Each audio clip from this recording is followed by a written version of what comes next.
Okay, welcome to the Logic Pro 11.1 release party on my channel. I know that by now there are a few other videos out there going through a lot of the new shiny features, but this is different. This is where we go through the release notes and talk about the nitty-gritty new things in Logic, where I've already found a few things in the notes that the big channels are not talking about, which may be even of more value to my daily workflow. But I'm hoping that this will be useful for those of you watching it now and watching it later. As always, we can do lots of discussion. I hope the chat will flourish and that you'll all be talking about things you care about. But this is not what I've noticed is so far of the videos that have come out already, a lot of just like praise for Apple. This is not always like a praise for Apple kind of place. This is also a place where we get to be critical and talk about some of the negative things as well. And for instance, we have the new ability to move channel strips in the mixer, and it's a total mess. First of all, I do know people were hoping we could move the channels in the mixer, but a number of people were hoping that you could move them independently of your tracks up in the main part of the window.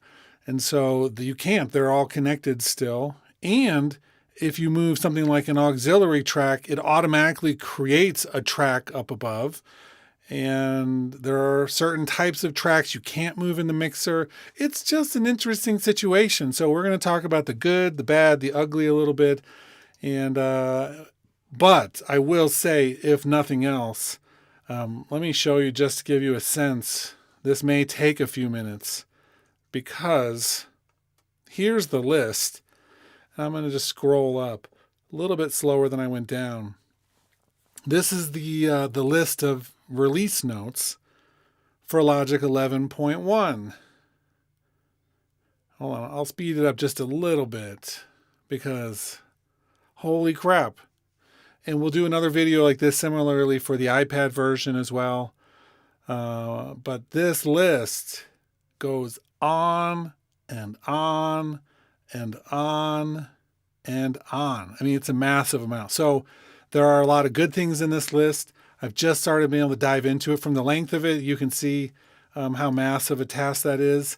And they just, I've been trying to refresh this page. It just went live about 5-10 minutes ago. And so this isn't a list that we've had access to this whole time. It literally just came out. So first and foremost, they have the new plugin, the Quantec Room Simulator plugin, which they're saying adds the legendary sound of the most acoustically accurate reverb ever created. Cool. As I tell my students at the university, we use Pro Tools a lot there, but also Logic and Ableton. Deverb is one of the reverbs in Pro Tools that has been with Pro Tools for a long time. I always say deverb is never going to be the factor that makes or break your project because it's fine. It's great. We have so many reverbs, and one of the main flagship things they decided to do is add another reverb. Awesome. Whew. But it is cool. I mean, trust me, I'm nerding out about having the Quantec Room Simulator. I think it's amazing. I'll be using it, but it's not necessarily what I'm considering like a flagship thing on a program that has like 6 reverbs or, some insane number with all the legacy options as well. Number 2, the channel strips can now be reordered directly in the mixer. I'm just going to create a couple mix channels there. That is pretty cool. So you can like do a group, 2 of them together, and move them around, but they are going to move up above as well. And so that is, one of the things about it. Great. I'm so used to doing it one way. I'm sure there will be times when I want to reorganize down the mixer and don't want to have to go up, but that's fine. As I was saying a few minutes ago, if we do like a send to a bus, we'll go bus 1, that doesn't create, a connected track, but if we click and move it, it does. And so that's just going to be, in some ways, I wish there was an option to turn that off so that we didn't have to have the creation of that track. On the other hand, can't tell you how many times I've wanted an aux track, and it's like you have to go up to, our options or create track for selected channel strips, the Control T by default. And now I just have to like click and hold and move it over and it will create one. So it's like a shortcut to making a track for that. Okay, cool. That's fine. But I don't know if that's like the exact implementation everybody was thinking of. This one, though, is one that we've needed severely for a long time. You can now do a plugin search and you can add them with the key command. And this works with a lot of different things. I'm not going to dive too deep into this. You'll see it all over all the videos. But if we're coming here to audio effects and say I've got these 4 tracks selected and I'm coming here and I'm like, you know what? I want to add my like reason rack to all of those. You just type it in, pull it up. It adds it to all the selected tracks. That's super cool. I'm going to skip ahead for 1 second because one of the things that I haven't seen in all the other videos yet is my new favorite thing in Logic. Absolute number one part of this new update for me is holding the command key in the mixer and it switches to an eraser and I can just erase all the plugins and routing that I want. That right there is worth the whole 11.1 update. The command to erase things. That's so cool. That's what I nerded out about, the eraser tool. We'll get to that one again in a second. Beat Breaker now allows you to bypass below a certain frequency, which is useful because I've noticed when I was using Beat Breaker, sometimes low frequency stuff would interfere and I'd have to put like a filter on it, to like a high pass filter or something, just to get rid of some of the low stuff. Now we can do that in the plugin. That's great. The sampler now offers a new command, create zones split at transients. If you do any sampling, you'll appreciate what that means, and that's a useful addition. Multi-track AAC files are now supported. I don't know of a situation where I've needed that, but I'll probably be looking into why that might be useful. The input and output assignment fields in the new track, the new track sheet are now searchable. The new track sheet. That's cool. Matter of fact, in addition to plugin search in general, if I'm doing this, you'll see right here, I can do like bus numbers. So I can just do like anything with 1/8 in it, and I can just assign it like that without having to go through all of them. Super useful. Oh, here's the command clicking eraser option. Super useful. That one right there is amazing. It's like, and I'm not comparing this to other workstations. I'm just saying in Logic, that's going to change my life. Be able to just really quickly command erase anything I don't want. It is now possible to select multiple tracks along with regions using the marquee tool. Cool.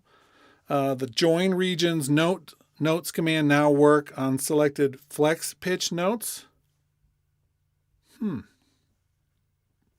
Cool. I didn't know that wasn't working or that wasn't doing anything before. I thought it was. I thought you could join region notes in the flex pitch. Like I've joined them before. Oh, maybe it's just the command, like a key command or something. Or maybe it says now works again. Or I've used that in the past. I don't know what.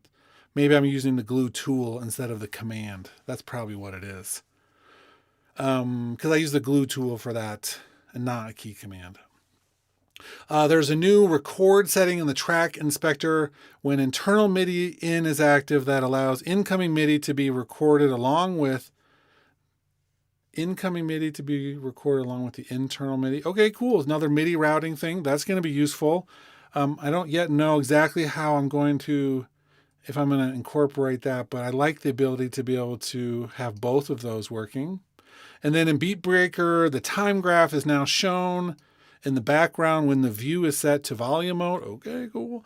And then performance is improved in projects with large scores. I'm sure there were some films composers who were lobbying for that particular change. So great. Awesome. That's all of what they call the new features and enhancements. Plugin search, obviously a big one. The eraser tool for plugins and other things in the mixer is amazing. Quantec Room Simulator is just another reverb. You'll find a way to use it. We have good reverbs, but I mean, that one definitely is not going to be a bad reverb.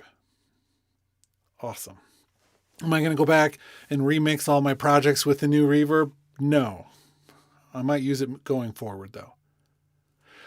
Stability and reliability. This is not a huge list, but it's a little bit. Most of these things are going to involve the words resolve an issue where Logic Pro might unexpectedly quit.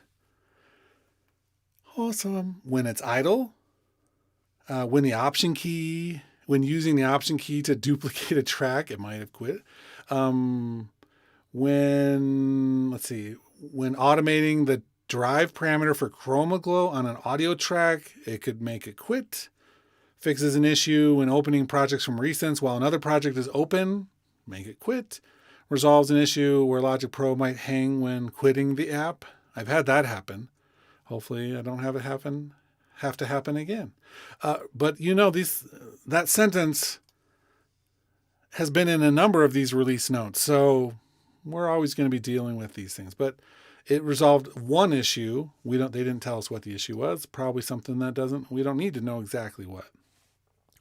And it just goes on and on and on and on. So I'm not going to read all of those, but a bunch of things that could make Logic quit. Awesome. Performance. Let's see what this is, what we have for new performance enhancements.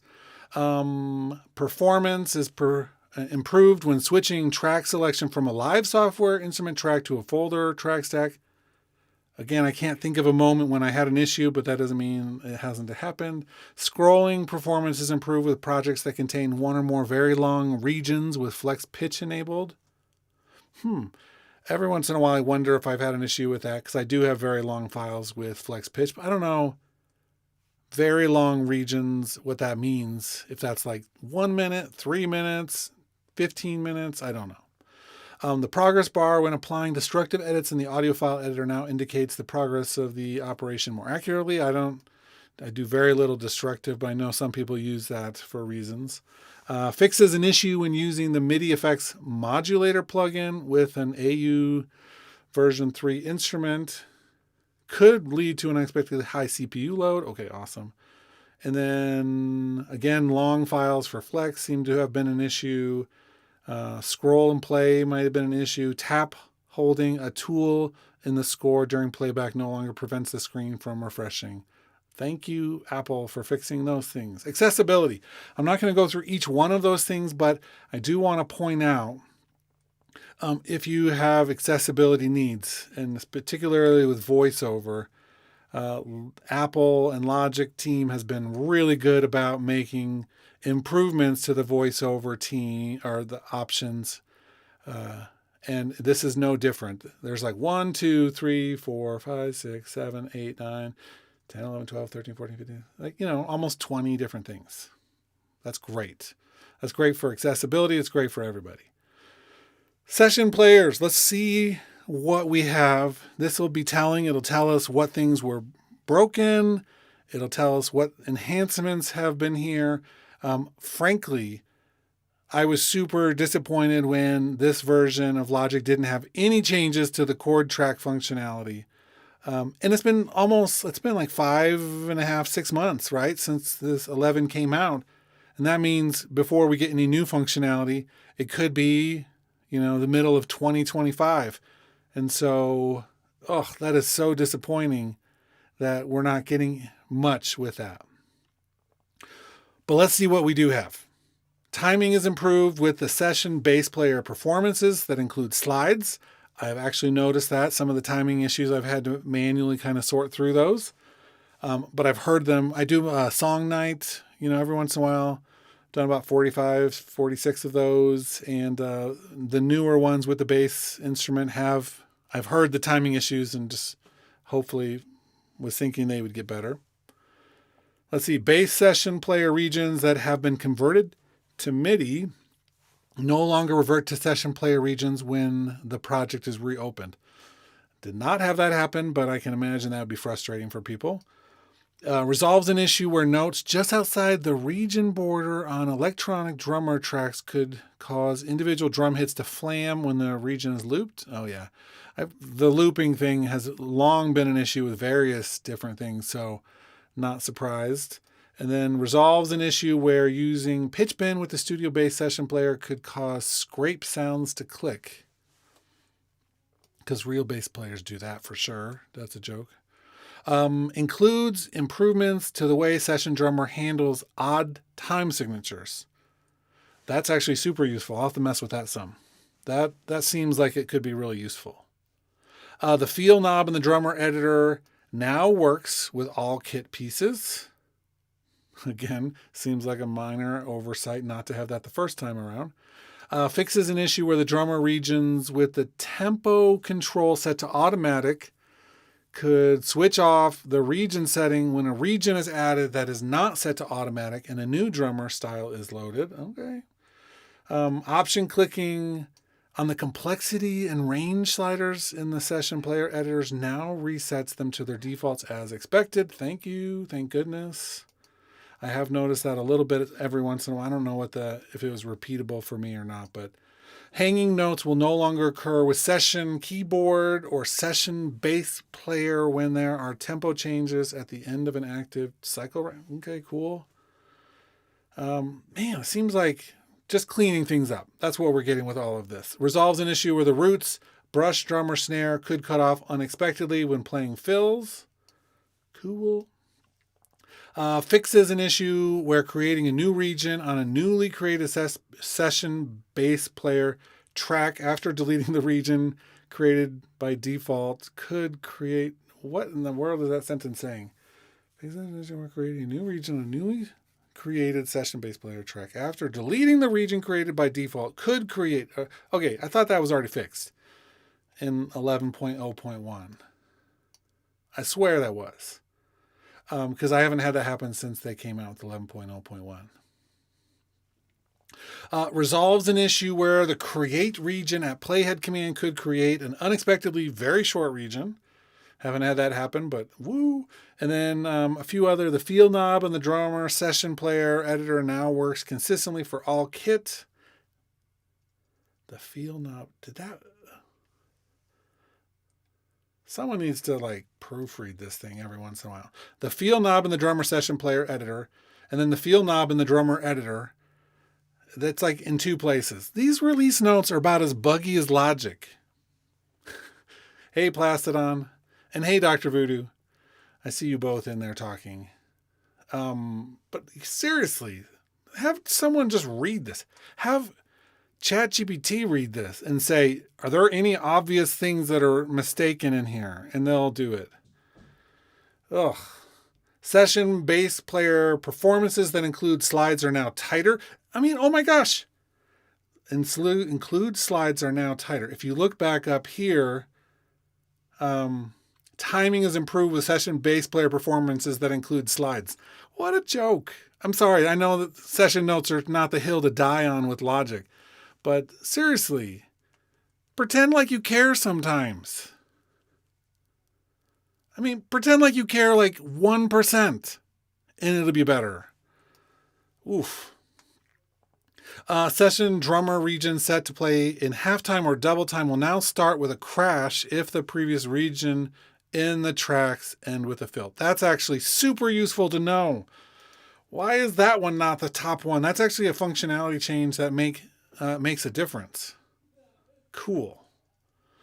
Studio instruments. These are the instruments themselves, I guess, as opposed to the session players. Resolves an issue where playing many notes at once in the studio upright bass could lead to hung MIDI notes. They probably didn't expect people to be playing super intense chords on an instrument that has 4 strings, but people are people. And then all articulations now work correctly when playing the upright bass instrument with polyphonic voice mode enabled from a MIDI controller. Okay, cool. The upright bass, in my opinion, is one of the best instruments that they released. It's so good. It's really well designed. And it looks like we're getting a little bit of fine tuning to make it even better.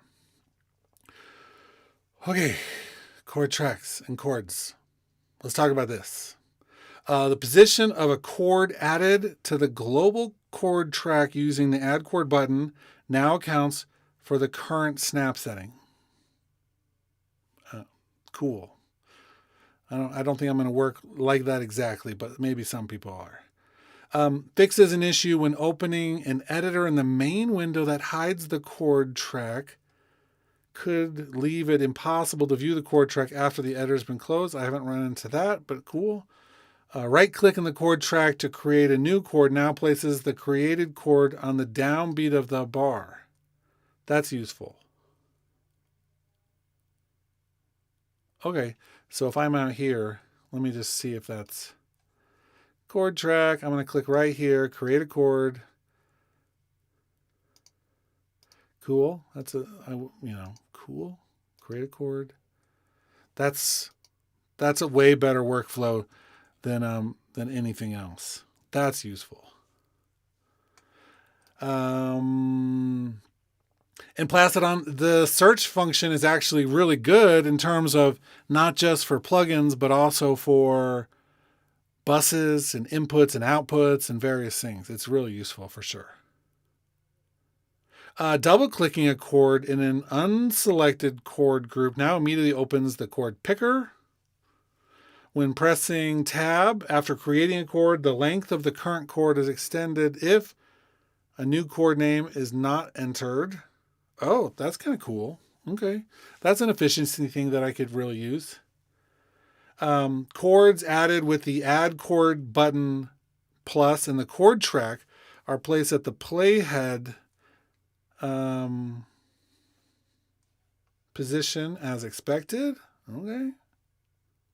And then dragging the right border of the last chord in the chord track no longer changes the position of its left border. Oh, I guess it's been so quirky, I haven't even paid attention to that. And then chord track editing is improved in projects that start earlier than 1111. Okay. Oh, no ability to drag a Midi region onto the chord track and have the chords analyzed and implemented. Which, if you ask me, is one of the stupidest things about the whole system. Because watch, I'm going to hold a chord on my keyboard. It says A minor. It knows what the chords are that you play with Midi, but it somehow can't take Midi in a region and get that information. Or maybe Studio One or somebody did file a copyright for it. And so they're not allowed to use it. I don't know. There's a lot of issues that I'm not privy to, but it really hobbles the full potential. If they're going to pay for a new reverb, they could have just paid the licensing to use another feature that makes the chord track better instead of a new reverb. You never know. Stem splitter. 3 things with stem splitter. Using stem splitter on a region on the bottom track of a summing track stack no longer routes the tracks. Okay, I did not know that was a thing. And then stem splitter now generates mono tracks when used on a mono source file. That's good to know, although, okay. And then stem splitter now creates a single track when only one option is selected to be extracted. All 3 things I had no knowledge that they were issues. Cool. We have 7 things for spatial audio. Raise your hand in the chat if you're currently using spatial audio in Logic. I would love to know, of the 22 of you, how many of you are doing that.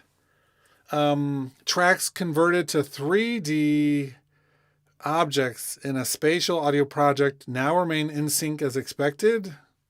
Rendering warping mode is now correctly preserved. Software instrument tracks now reliably play in sync. That has been an issue for me. The Atmos plugin now allows typed input for values for the down mix and trim controls in manual mode. Not using that particular thing.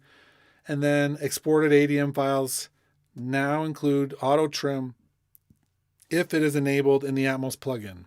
And Placidon says they're not using spatial.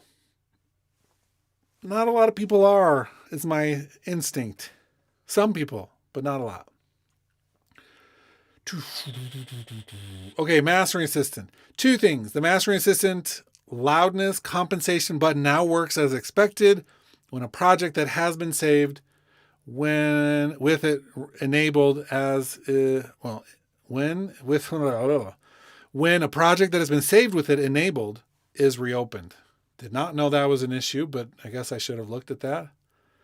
And then there is now a setting to toggle show mastering assistant button in stereo output. There's now a setting to toggle. Oh, so you don't have to have that on there. You can turn it off because right now it's just it was always there before. So if you look, the mastering thing is here. I'm guessing general. I don't even know where this would be. Too bad we can't search through our preferences for this. We can't search through them to find things. We can search through other things now. I'm not going to get too feisty about that, I guess. Oof, a setting. Maybe it's not in the settings. Let's do mastering assistant. So that just opens it up.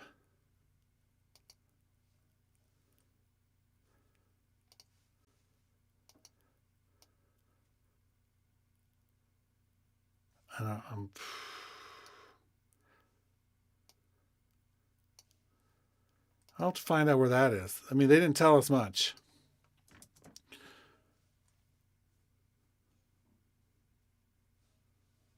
We'll figure it out. Not too worried about that specifically. In the mixer, and you're going to see in the mixer, we have 1, 2, 3, 4, 5, 6, 7, 8, 9, 10, 11, 12 new fixes. So we'll kind of breeze through some of these. The pre-fader setting now affects metering on main output channels.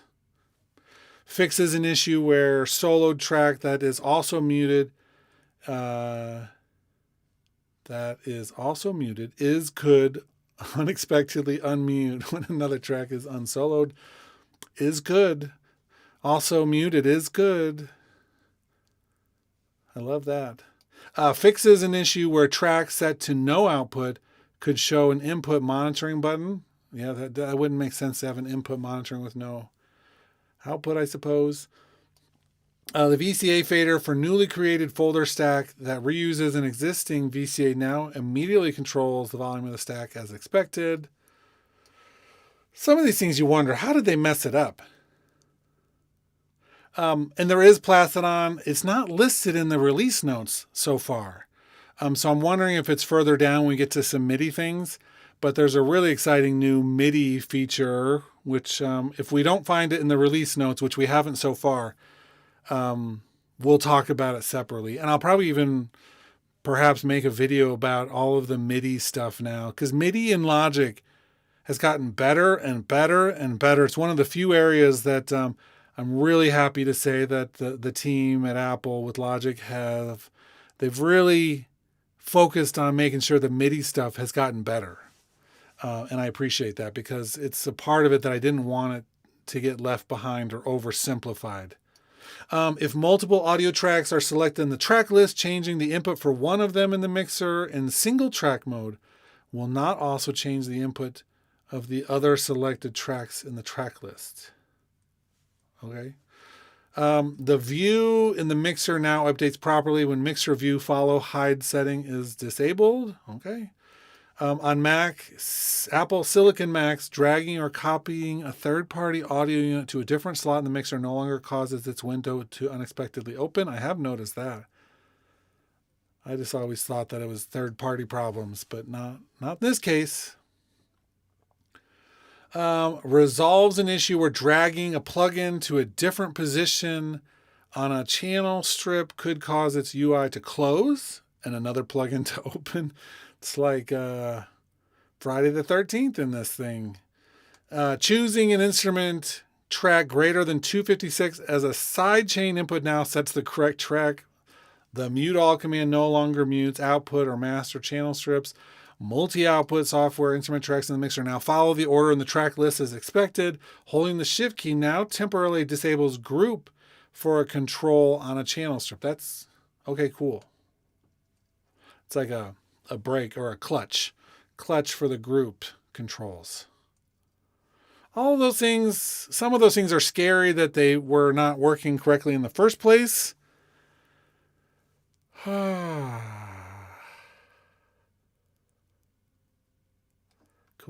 I'm following your conversation, Q and Plastodon.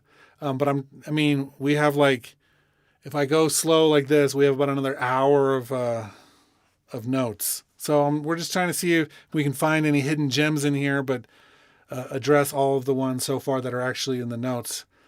Sampler, quick sampler, and quick alchemy. There's a long list here of things which I find really useful. Let's see. I just scrolled down. Okay, the zone per note feature in sampler now works as expected. Pressing the play button in quick sampler works immediately after loading a sampler drum machine designer kit piece. Okay, a little bit more efficiency there. Voices in the sampler plugins playback as expected when their samplers are a higher sample rate than the project sample rate.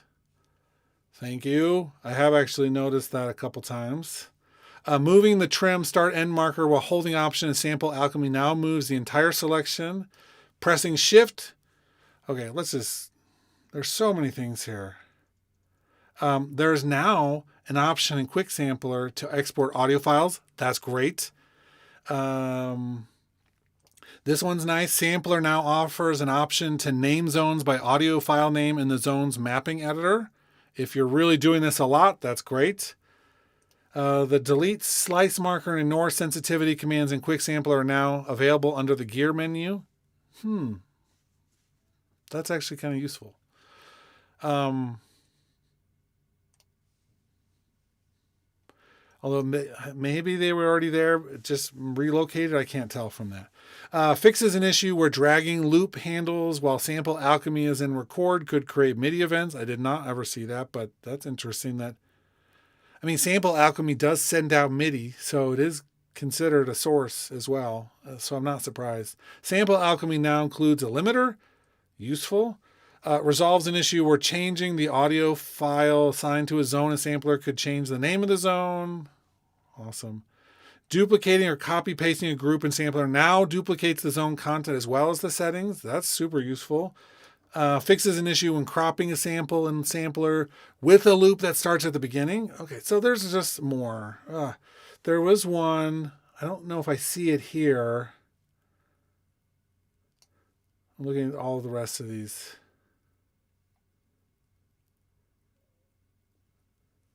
There's another one with sampler that they didn't talk about, which I find really interesting.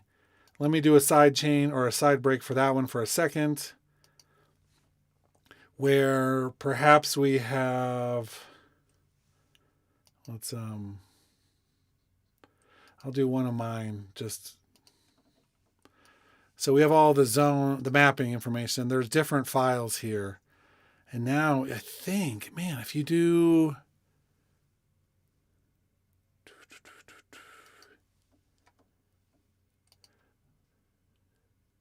trying to remember where I saw this, but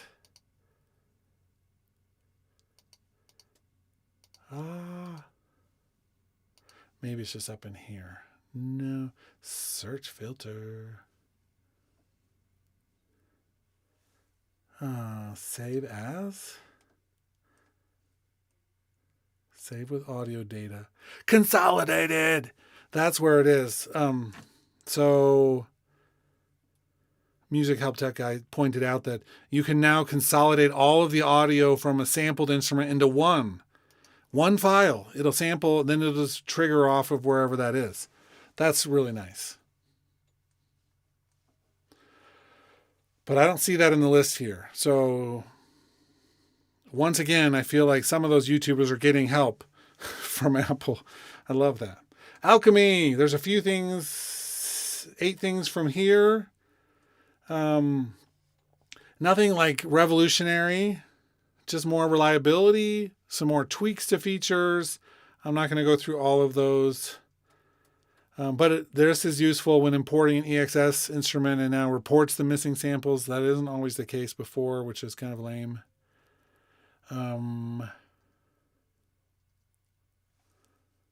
Okay, so now we have some plugin things. It's just going to be when you're doing compare, it's going to recall the proper settings, control on Chroma Glow, Studio pianos and Studio Bass now respond immediately to mouse clicks. Things like that are just like when you're in the moment, it's annoying that it's not working quickly, but now they're fine-tuning that. That's a sign of a great beta team who are like actually figuring out when things are partially working or not working. Plugins with a single wet-dry mix control now default to 100% wet when inserted on an aux channel. That was the case with most things. Reverbs were working, but maybe other things weren't. Drag and drop from file browser to most audio unit plugins that support drag and drop now works as expected. File browser to most audio unit plugins that support. So the plugin has to support it, but now you can do it from the file browser. That's cool.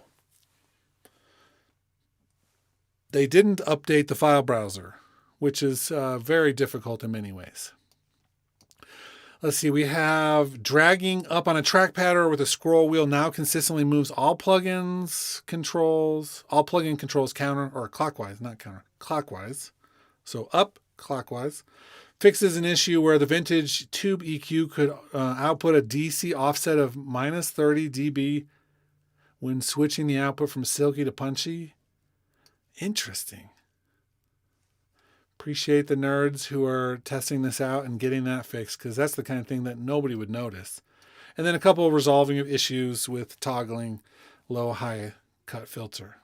The loud clicking. Okay, recording. And maybe this has something to do with the Midi. I don't know. We'll find out. When punching in on an audio recording, the existing recording is now played back during the count-in as expected. Cool. Resolves an issue where MIDI recordings made in cycle mode with the setting merge enabled could extend the region left to include an existing earlier region in the track and omit. I've actually ran into that problem just last week. That makes me happy. So that's an issue that is fixed. It's not going to like merge. It's not going to tangle with the stuff before the looping part. That's so good. I thought I was crazy. I guess I wasn't. There's a new recording setting to select between auto record enabling the focus track or all selected tracks when recording MIDI. This is it. I don't know why this isn't at the top with the new feature things, right? So I'm going to find this real quick. I don't know if maybe under recording. So MIDI recording, the focused track, or all selected tracks. So here's the thing that I've been running into. Let's put like a retro synth. So we have different sounds. I'll do the vintage electric piano and something else here. ES2. Oh, I missed it. See, now I'm going to have to learn how to like get in the plugin search mode. So we have these three. So in the past, when we're doing this, and this, even though they added the record arm and the input monitoring, so much of this stuff has still been a little bit wiggy.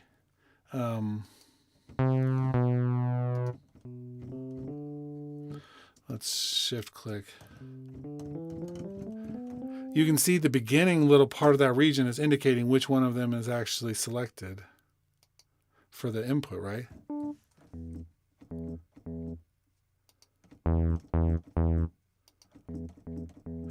So that's part of it. And we can't shift click both of those. I could record arm and input both. Let's pan. Oh, let's do.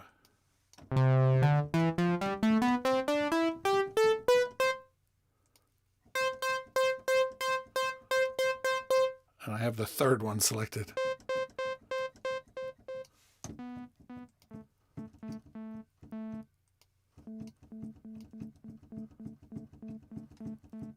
Okay, so I'm just looking at the selection mode here.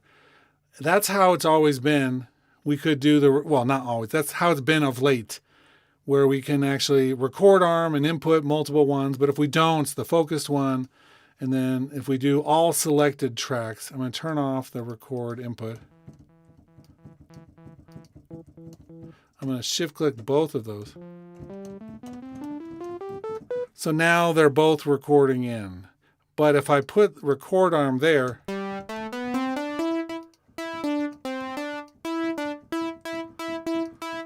ooh, so that's a difference.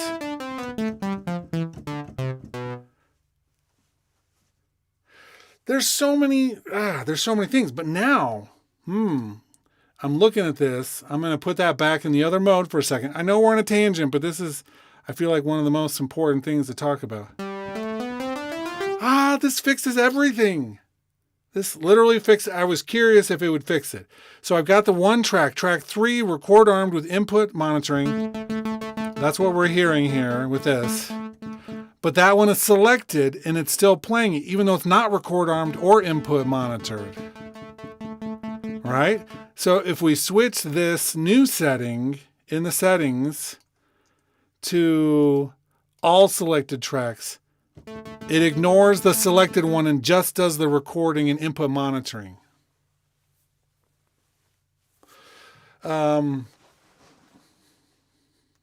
That for me is a big deal. They didn't really give enough focus to that for anybody who does MIDI stuff. And then when auto input monitoring is enabled, input to record arm tracks is no longer audible during playback unless the input monitoring button for the track is also enabled. Thank you. They're making these improvements. These are good ones. MIDI tracks using MIDI internal in now sync immediately with their source track when MIDI is played into them. Okay, cool. We have 4 things for automation. We're probably like halfway through this. How long have we been going? 42 minutes. We'll see what we got here. Automation is now possible to set multiple selected channels to automation trim mode. Resolves an issue where automation trim in the track header could stop working. Resolves an issue where aux channels added to the track area could include automation lanes from the currently select. I never ran into that. And then the automation lane in the piano roll now updates to reflect left corner position changes to the region after velocity has been scaled. Okay, cool. Some things that are not going to affect most of your lives, unless you were having that specific issue. Flex time and flex pitch. Flattening a take folder with flexed comp segments on a track that's a member of a quantized locks edit group no longer leads to unexpected changes in the length of the resulting regions. So it works as it should.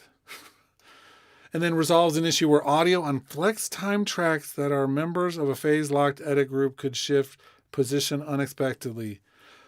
How many of you use quantized locked edit groups?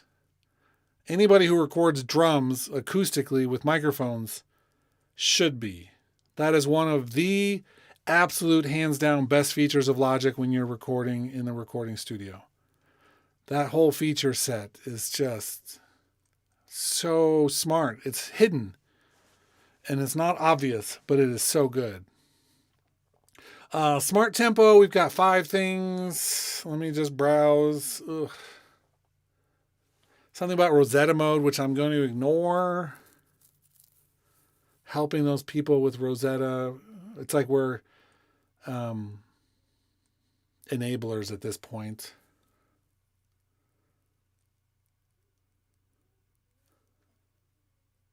It's just some stuff. They fix some stuff with Smart Tempo. Gets a little bit better every time. Live loops, 4 things. Q-Cell, let's see, resolves an issue. Midi, no longer. I'm just browsing. Cool. They fixed 4 things with the live loops, which I'm not going to read. Step sequencer.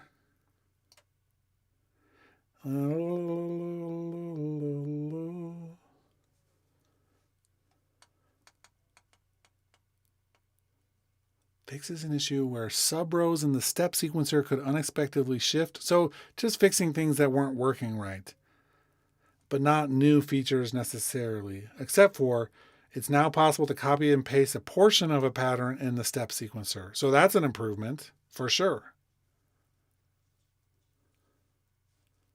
Takes and comping. 3 things with this.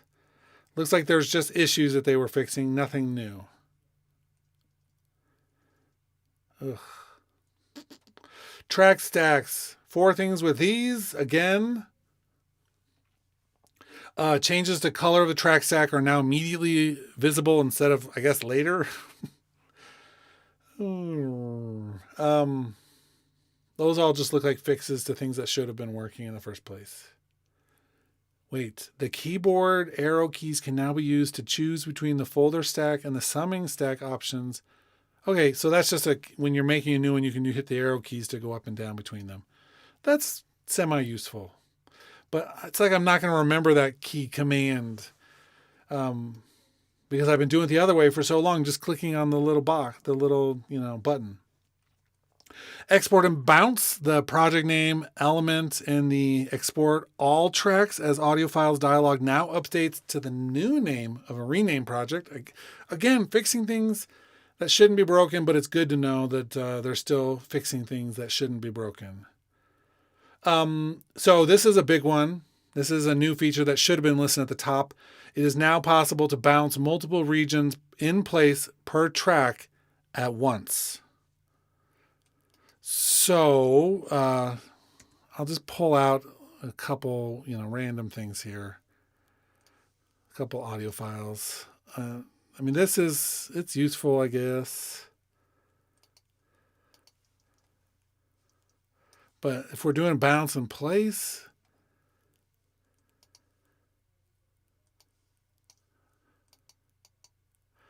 give me back my marquee selection. Yeah.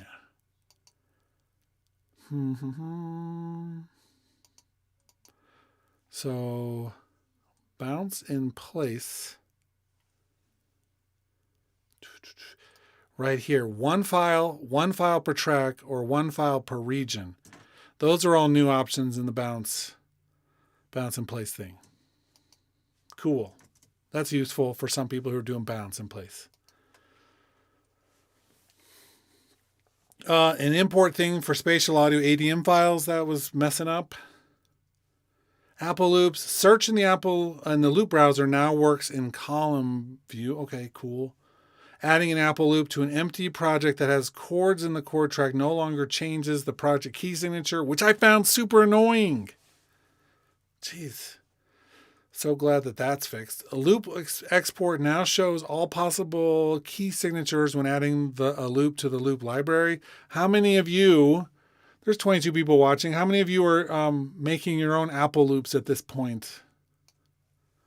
I'd be shocked if more than one person says yes. When the play in project key setting in the loop browser is enabled, previews for Apple loops now play as expected. Okay, cool. 2 things for global tracks. Fixes an issue where adding an arrangement marker with a plus button in the track header could cause the marker track to be unhidden. I've never seen that happen, and I use the arrangement stuff all the time. I don't know what would cause it. Text formatting is now preserved when copying and pasting from one marker to another. Cool. Cool.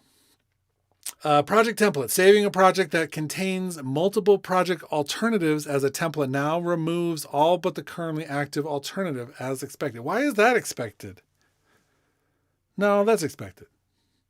Why would you want all the alternatives in a template? Cool. Sound library. Step sequencer pattern regions now load from search in the sound library as expected. And then we have a bunch of things for key commands, which I don't want to read through, but there are various enhancements and features around this.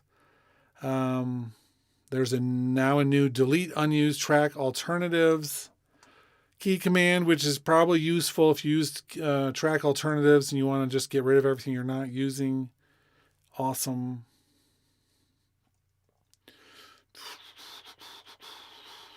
I mean, there's new key commands. It's like we need to do a video on all of the useful key commands in Logic, but there are so many. It's hard to track all of them. Okay, Logic Remote. Moving on. Fixes an issue where violins performed from Logic Remote chord strips using the Smart Strings instrument in pizzicato mode could play legato. So if you've ever used that and just played the wrong thing, maybe it was a Logic bug. I think we've probably figured that part out. The double bass sound now triggers as expected and resolves an issue where swiping B diminished chord strip in Logic Remote with the Smart Strings could cause hung notes. You see, you kind of get the idea of how many things are messed up here. And this is just the stuff that they found. Control surfaces with MIDI control and MIDI controllers is now possible to assign the 3D object panner size parameter. Cool. On Mackie Control. There's now a setting to determine whether selecting a track on a control surface opens a plugin window. And there's also track names now display as expected on the Softube Console 1, if you have that. And then MIDI device scripts that use C32 now work properly when MIDI 2.0 is enabled. Awesome.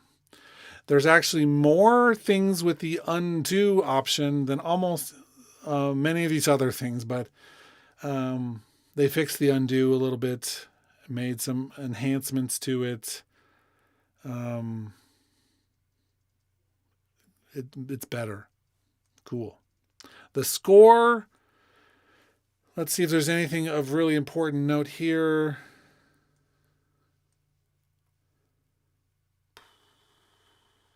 Seems like it's all pretty straightforward.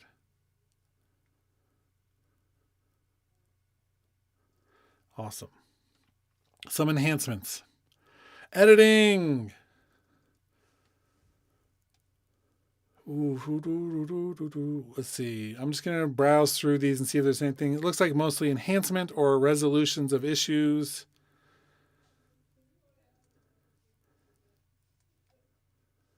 Yeah, I think it's mostly resolution, not new. Audio, Apple loops dragged. Okay, blah, blah, blah. Man.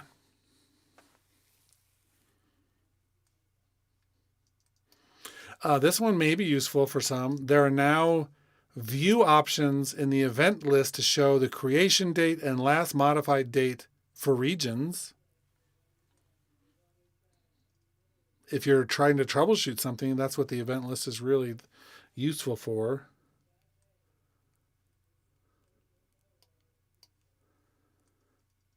The velocity slide in the piano roll works as expected. As expected, as expected, as expected. Awesome. Let's see. General. This is a big list here. And this is the last list. So there's light at the end of the tunnel. We were more than halfway a minute ago when I said about halfway. General. New software instrument tracks now use the default settings defined in the new track sheet. Cool. Assigning track color to multiple selected tracks now works correctly when there are regions on some of the tracks. Okay. There are now independently stored nudge settings for the musical grid. There's a resolution of an issue. Zooming behavior has been improved. The green plus glyph now displays as expected when option dragging regions in the cool. It is now easier to use the length tool with the flex pitch.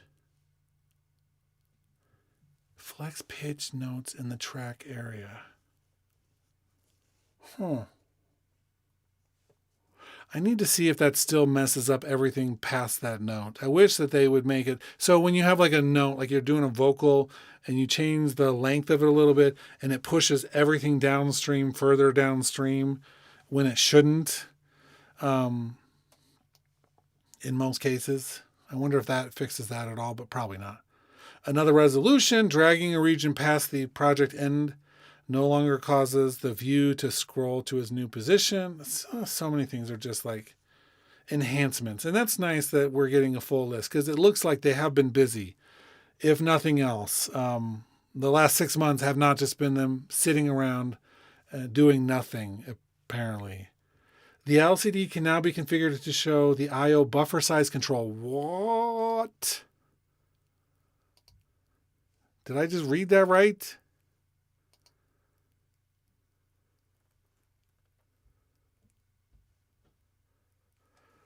Did they add anything else? Let's see. Did I sync, replace, auto punch? Am I looking at the right thing? Did I just read that right?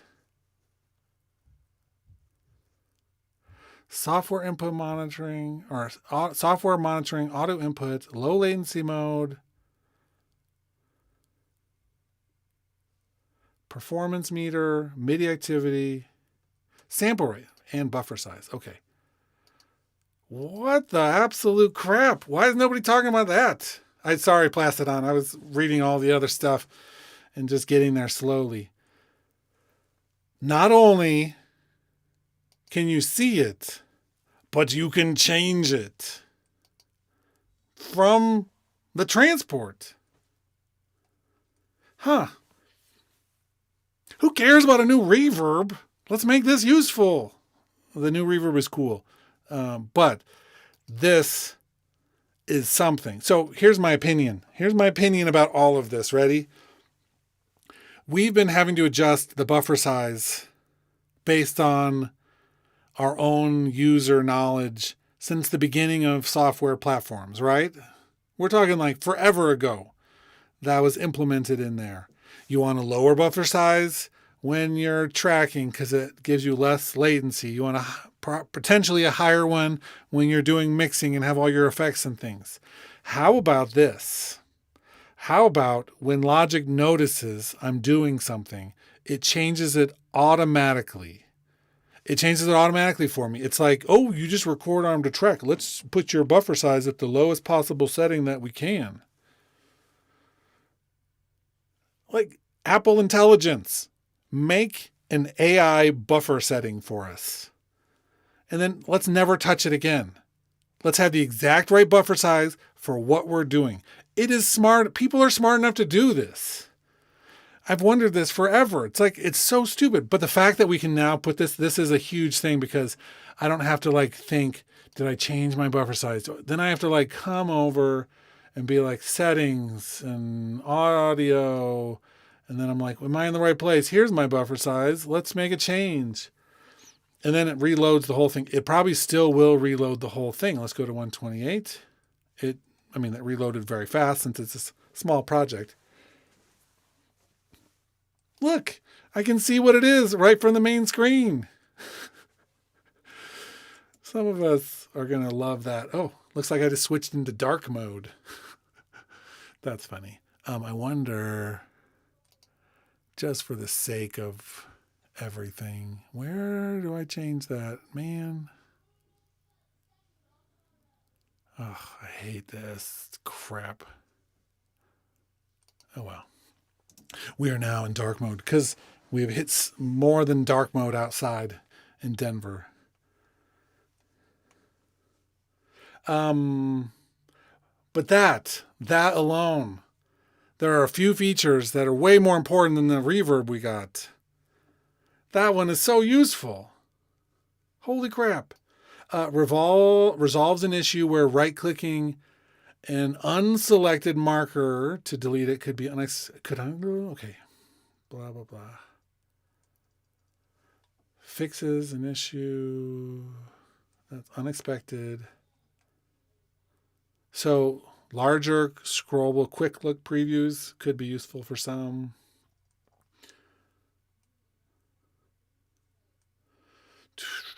I'm just reading through. We're getting so close to the end here. When the auto option is used, when using the repeat commands on regions. Okay, cool. I'm not reading the whole thing. I'm just kind of seeing what things maybe stick out as important. These came out like 5 minutes before we started the stream, but I was like, you know what? We just got to dive in. I want to see. And then we can make another video where we actually go through and talk about the things we've kind of pulled out from this, which I think we found a few things that are really important. In Plastidon, yes, that reverb really does sound good. It's incredible, but it's not going to be the thing that makes any of your projects sound good. Do you know what I mean by that? It's not the limiting factor on anyone's projects that we didn't have that reverb as one of our reverb choices before. We had other decent, good reverbs. It's never the limiting factor. Like, think about the quality of your music long before you think that a reverb is going to fix something. Let's see. Resolves an issue, resolves an issue, resolves an issue. Tooltip and the duplicate available. I'm just trying to browse through these, see if there's anything other important.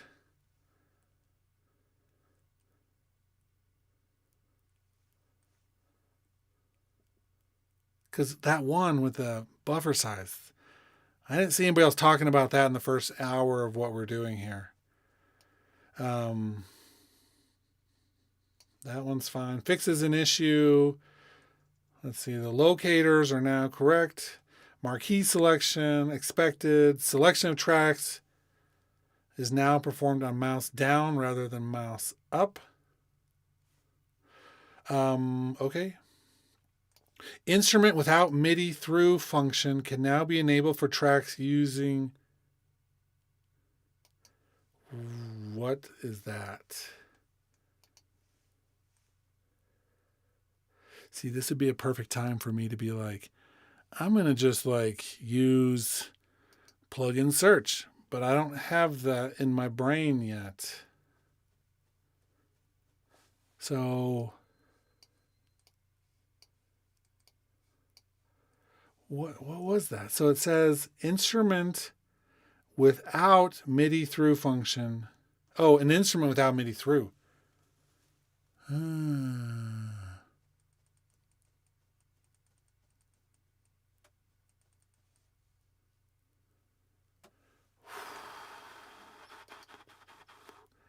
I'm really confused by this, but I think what we're saying here is, and this is not, I'm not going to load up something that's the right thing right now.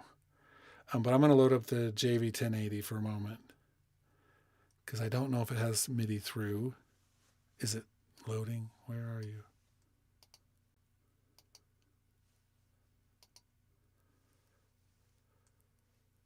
Ugh, I need to open up the thing. Give me a second.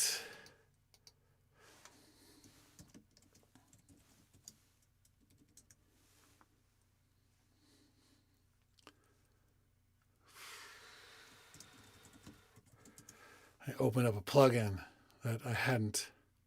So that's authorized. Okay, so JV1080.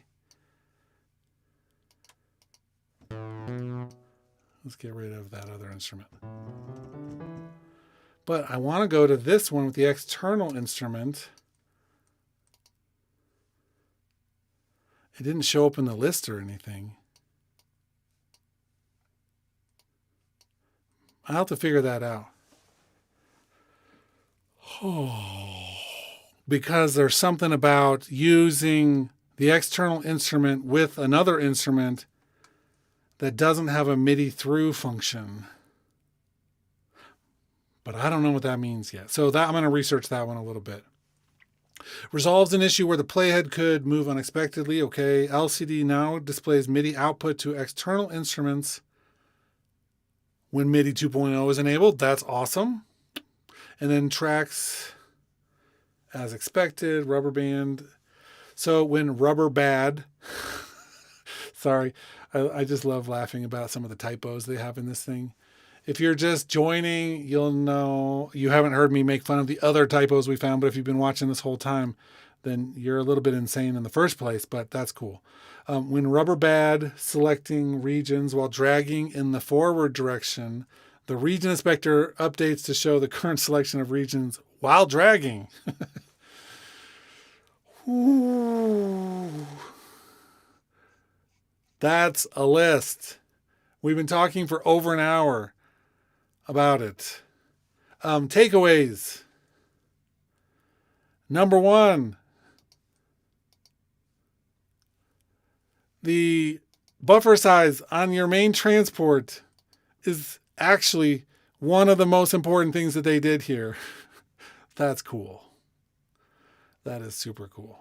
The other thing is making it so that whenever I have my MIDI tracks in focus, it won't automatically play them. Now it'll just still do the ones that are record armed. And if I don't have anything record armed, it will work as expected. If I select two of them, that little nuance turns out is really important. Other than that, the plugin search, right?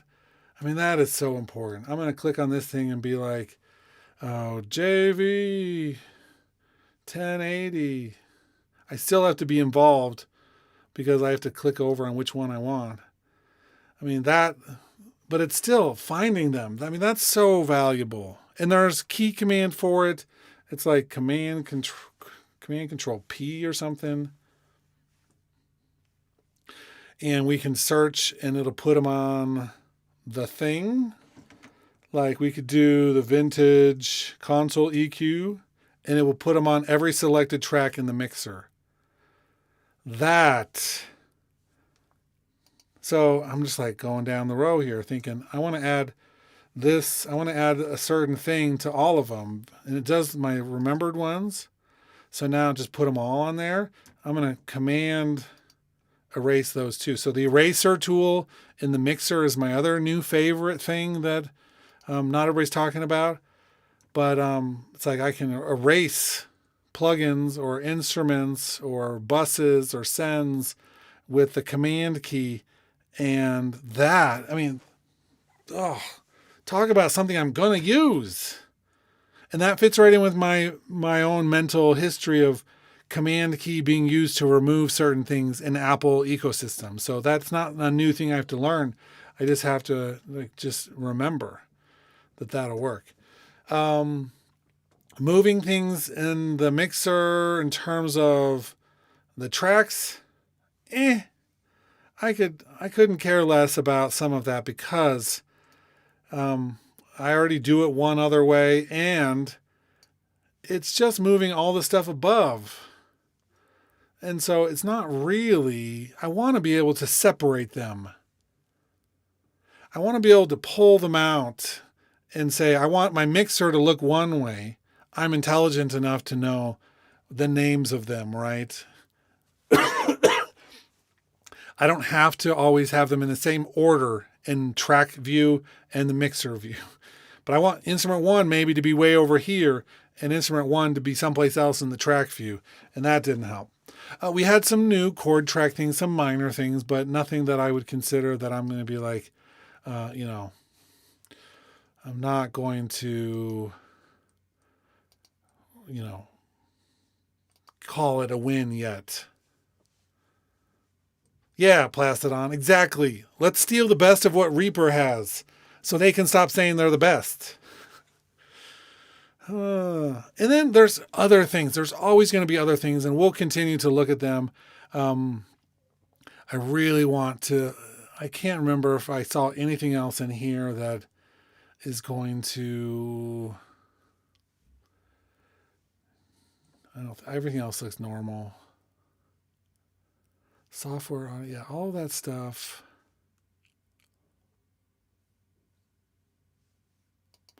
Let's pull this down and see if there's anything new in this area.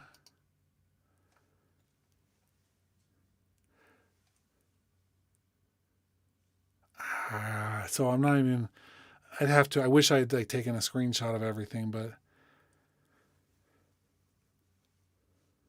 that may be the same. It may be a little bit different. I can't remember. I'll tell you tomorrow. I was going to look at, let's see, instruments, vocals. I just want one. So I'm just going to pull this out. I just wanted to look at one thing with our flex time. flex, turn on flex. I clicked on the button. I don't know why they have to make us ask twice. So flex currently works. Let's do, yeah. So see how the next one moves. It's like, I want a day when I can just have, is there a button I can push to, what just happened here? Whoa, something just, holding the command key does something super strange. It's like, it may be what I was actually hoping for, but it's doing something way stranger than I don't even know what that does. But I want more control over how that's working. And right now you just don't have it as much. Control, shift. But when I hold that command key, it's doing something weird. Ugh. I have no idea what just happened.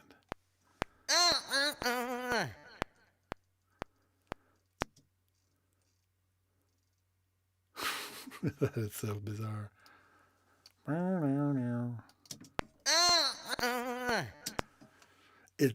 I wouldn't imagine, or I wouldn't be surprised if they've increased some of the underpinnings of like flex and made it sound even better.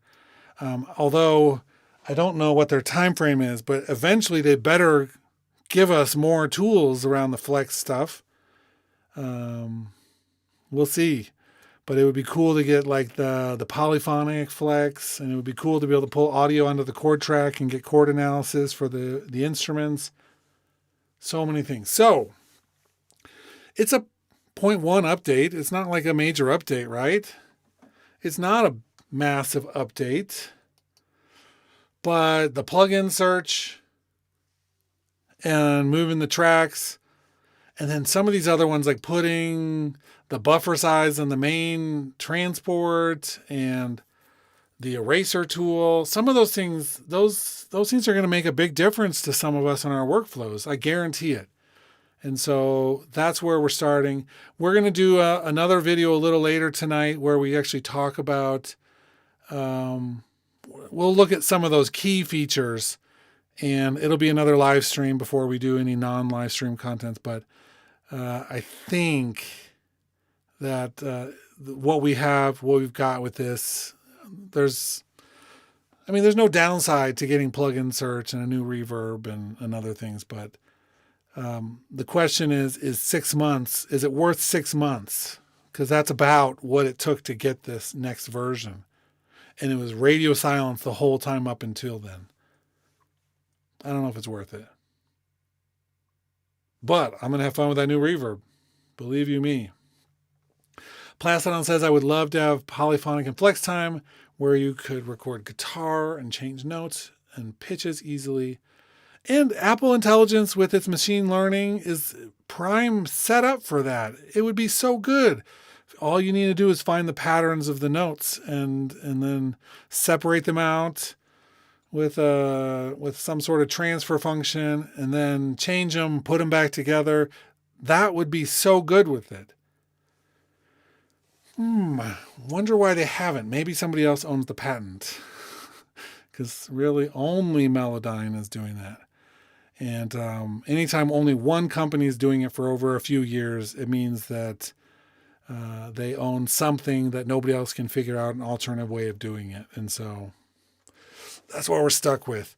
If you really need that functionality, there is an option out there, right? With Melodyne. If you really need a chord track that responds to whatever you're playing, then go to Studio One.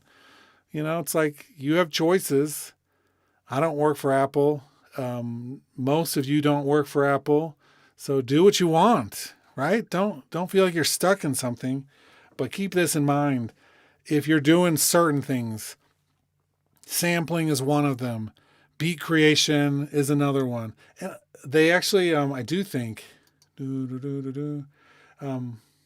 they did add some more library stuff, I thought. I heard that they added a couple more banks, but I haven't actually found them yet. So we'll have to look for those and see what they are. I'm sure that they added some more loops and things. So it's cool. Okay, that's where we're going to pull the plug on this after an hour and 15 minutes. I am going to, like I said, do another stream in a couple hours once I've had a time to mess around with this. And then we'll hit a little bit more focused and maybe actually use some of these things in practice and see how they're going to really help us. That's it. I'll see you in a little bit. For those who are interested, come back. And if not, then